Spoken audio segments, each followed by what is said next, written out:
4, 3, 2, action!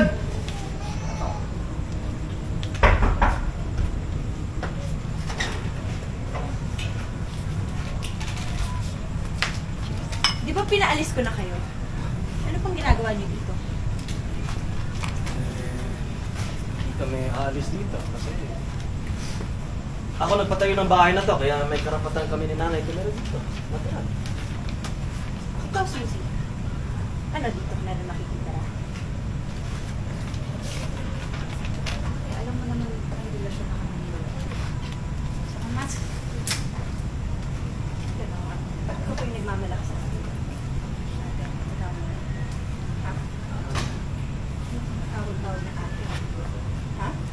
Tama na. Ako pa rin ang lalaki dito. Pera ko ang ginastos dito sa bahay kaya ako pa rin ang masusunod. Na pinatayo mo sa lupa ko. Huwag kang mag-alala. Babayaran kita sa lahat ng nagastos mo dito sa bahay ko. 1,000,000 at kalahati. Akin na. Aalis kami dito. Itong posting to, akin yan. Dahil may ambag ako sa pagpapagawa ng bahay na to. 1.5 million? Sige. Babayaran namin lahat yan ng paunti-unti.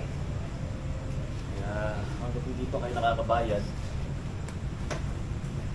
dito kami titira. Ngayon, kung ayaw nyo kami makita, ayun no, dito na lang kayo. Kasama ang mga aso. Ha?